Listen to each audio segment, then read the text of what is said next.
हम पूरे Indian geography को मैप की सहायता से बहुत अच्छे से समझने का प्रयास करेंगे। एक एक चीज़ आपके दिमाग में इस तरीके से फिट हो जाएगी कि आपको रटना कुछ नहीं पड़ेगा। सारी चीज़ें आपको समझ में आएंगी और उसके बारे में जो भी आपके एग्ज़ाम में क्वेश्चन पूछा जाएगा वो अच्छे से आप कर पाएंगे। तो चलिए शुरुआत करते हैं। सबसे पहले हमारे भारत के बारे में ये आपको जानना चाहिए कि हमारे भारत का क्षेत्रफल कितना है।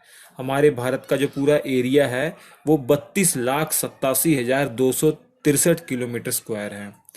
जो क्षेत्रफल है हमारे भारत का क्षेत्रफल 32,87,263 वर्ग किलोमीटर है। सबसे पहला फैक्ट तो आपको ये याद रखना है, बहुत ही आसान है। ऑप्शन में ज़्यादातर ऐसे आएगा 32.8 लाख किलोमीटर स्क्वायर। ठीक है, याद रखिएगा। इसके अलावा आपको ये जानना जरूरी है कि क्षेत्रफल की दृष्टि से देखा जाए तो विश्व में भारत का क्या स्थान है। तो क्षेत्रफल की दृष्टि से अगर देखा जाए तो भारत 7वें नंबर पर है।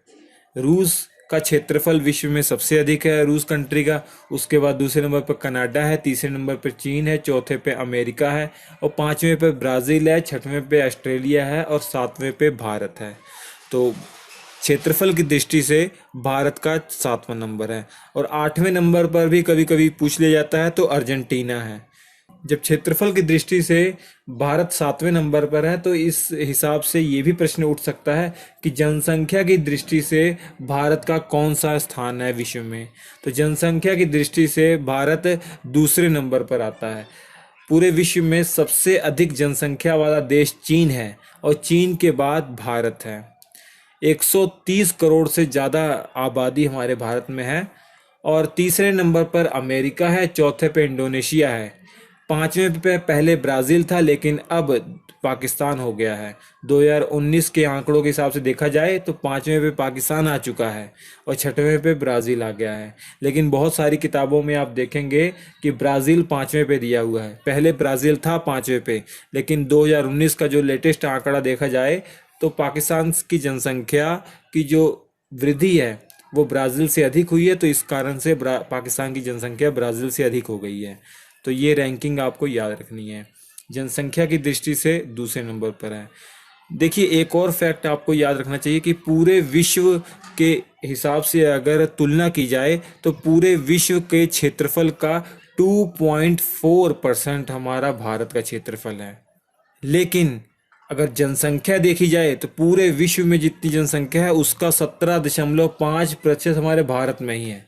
भले ही पूरे विश्व का जो क्षेत्रफल है उसका केवल 2.4% क्षेत्रफल हमारे भारत का है, लेकिन उस क्षेत्रफल के अंदर रहने वाले जो पॉपुलेशन है पूरे विश्व की पॉपुलेशन का 17.5% है। ठीक है, तो आप समझ सकते हैं कि कितनी ज़्यादा डेंसिटी होगी पॉपुलेशन की अगर देखा जाए हमारे भारत में। इसके अलावा आपको ये जानना चाहिए, आपके एग्जाम में पूछा जाता है कि भारत का सबसे दक्षिणी बिंदु कौन सा है, सबसे उत्तरी बिंदु कौन सा है, सबसे पूर्वी बिंदु कौन सा है, सबसे पश्चिमी बिंदु कौन सा है। तो चार चीज़ें आपके एग्जाम में ये पूछी जा सकती हैं। तो सबसे पहले हम बात करेंगे सबसे उत्तरी बिंदु हमारे भारत का कौन है। तो इंदिरा कॉल है जम्मू कश्मीर में। इसके अलावा दक्षिणी बिंदु कौन सा है? दक्षिणी बिंदु अंडमान और निकोबार द्वीप समूह में है जिसका नाम है इंदिरा पॉइंट। इसके अलावा जो हमारा पश्चिमी बिंदु है, पश्चिमी बिंदु जो है वो सरक्रीक है। सरक्रीक गुजरात के अंदर है। अगर आपसे पूछा जाए कि भारत का सबसे पूर्वी बिंदु कौन सा है तो वो अरुणाचल प्रदेश में है। नाम नहीं पूछा जाता कौन सा, अगर एग्जाम में आए भी तो याद रखिए डोंग और किबिथू दोनों पैरेलल में है। डोंग और किबिथू ये गांव हैं जो अंजवा डिस्ट्रिक्ट में है, अरुणाचल प्रदेश में है, जो कि भारत के सबसे पूर्वी हिस्से हैं। लेकिन पूछा नहीं जाता है अरुणाचल प्रदेश। याद रखिए अरुणाचल प्रदेश जो राज्य है वो सबसे पूर्वी हिस्सा है भारत का, क्योंकि सबसे पूर्वी भाग में देखेंगे यहाँ पर पूरे पहाड़ ही पहाड़ हैं। जबकि जो ये गांव की हम बात कर रहे हैं ये बहुत ही ज़्यादा पश्चिम में आने के बाद मिलते हैं। तो इतनी चीज़ें आपको याद रखनी है। इसके अलावा अगर ये आपसे पूछा जाए कि उत्तर से दक्षिण तक भारत का विस्तार कितना है तो आप याद रखेंगे 3214 किलोमीटर। अर्थात भारत के एकदम उत्तरी बिंदु से लेकर मुख्य भूमि के दक्षिणी बिंदु को अगर मिला दिया जाए तो 3214 किलोमीटर है, 3214 किलोमीटर है। तो इस हिसाब से आपसे ये भी पूछा जा सकता है कि पश्चिम से पूर्व को अगर मिलाया जाए तो लंबाई कितनी है, तो 2933 किलोमीटर है। इतनी बातें आपको याद रखनी है, ठीक है। भारत का जो उत्तरी सिरा है और जो दक्षिणी सिरा है उसके बीच की जो लंबाई है 3214 किलोमीटर है, जबकि पश्चिम से लेकर पूर्व के बीच में जो लंबाई है वो 2933 किलोमीटर है, ठीक है। आपको याद हो रहा होगा। देखिए, इसके अलावा एक और प्रश्न आपसे पूछा जा सकता है कि भारत की स्थलीय सीमा की लंबाई कितनी है। तो स्थल सीमा की लंबाई 15,200 किलोमीटर है। स्थल सीमा की लंबाई मतलब भारत का जो स्थल सीमा, जो भारत की जो बाउंड्री है वो स्थल से कितना किलोमीटर लगी हुई है। आपको ये देखिए पेन के सहायता से दिखाई दे रहा होगा। ये जो सीमा की लंबाई पूछ रहा है, स्थलीय सीमा की लंबाई, स्थल सीमा की लंबाई ये कितनी है, 15,200 किलोमीटर है।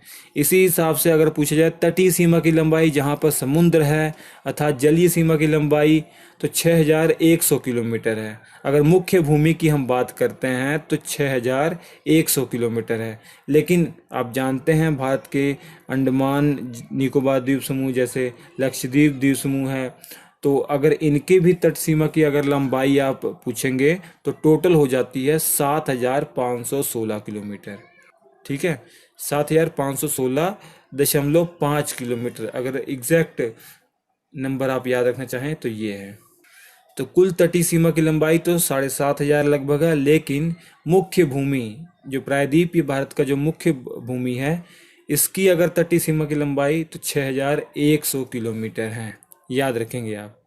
अब भारत के पड़ोसी देश, तो सबसे पहले हम बात करते हैं कि भारत के पड़ोसी देश कौन कौन से हैं। मैप में आपको दिखाई दे रहा है कि अफगानिस्तान है, पाकिस्तान है, नेपाल है, चाइना है, भूटान है, बांग्लादेश है और म्यांमार है। एक एक करके देखते हैं। सबसे पहले बात करते हैं बांग्लादेश की। तो बांग्लादेश हमारा पड़ोसी देश है जिसकी सीमा हमारे भारत से 4,096 किलोमीटर जुड़ती है। अब बांग्लादेश के साथ हमारे भारत के कौन कौन से राज्य जुड़े हुए हैं ये भी आप मैप में देख सकते हैं। पहला तो आसाम है, उसके बाद देख सकते हैं आप मेघालय भी जुड़ा हुआ है। मेघालय के साथ साथ आप मिजोरम देखेंगे, मिजोरम भी इसके साथ जुड़ा हुआ है। इसके अलावा त्रिपुरा और आपका जो वेस्ट बंगाल है, जो बंगाल है, ये भी बांग्लादेश की सीमा के साथ जुड़ा हुआ है। तो बांग्लादेश की सीमा के साथ लगने वाले राज्यों का नाम पूछा जाएगा तो क्या कहेंगे, असम, मेघालय, मिजोरम, त्रिपुरा और पश्चिम बंगाल। इसके अलावा अगर मैं आपसे भूटान की बात करूं तो भूटान की जो सीमा है इससे लगने वाले भारत के कौन कौन से राज्य हैं। सबसे पहले तो देख लीजिए सिक्किम है, सबसे पहले सिक्किम लगा हुआ है। सिक्किम के बाद देखिए इस तरीके से यहाँ पे आसाम लगा हुआ है। आसाम के बाद अरुणाचल प्रदेश भी लगा हुआ है और नीचे की तरफ वेस्ट बंगाल, ये भी भूटान की सीमा के साथ लगा हुआ है। तो भूटान की सीमा के साथ लगने वाले जो 4 राज्य हैं, सिक्किम, असम, पश्चिम बंगाल और अरुणाचल प्रदेश, याद रखेंगे आप। उसके अलावा चाइना, चाइना के साथ भारत के कौन कौन से राज्य लगते हैं। सबसे पहले यहाँ पर आप देखेंगे, पहले जम्मू कश्मीर, अब जम्मू कश्मीर को 2 भागों में बांट दिया है। तो पहला तो जम्मू कश्मीर लग रहा है और दूसरा लद्दाख लग रहा है और तीसरा हिमाचल प्रदेश भी तो लग रहा है और उत्तराखंड, सिक्किम और अरुणाचल प्रदेश ये चाइना की सीमा के साथ लग रहे हैं। तो चाइना के साथ लगने वाले भारत के राज्य कौन से हैं, जम्मू कश्मीर, लद्दाख, हिमाचल प्रदेश, उत्तराखंड, यहाँ पर देखेंगे आप सिक्किम है और अरुणाचल प्रदेश है। म्यांमार, म्यांमार आप देख रहे हैं, म्यांमार के साथ भारत के कौन कौन से राज्य लगते हैं ये भी आपको याद होना चाहिए। सबसे पहले ऊपर की तरफ देखेंगे तो अरुणाचल प्रदेश लगता है।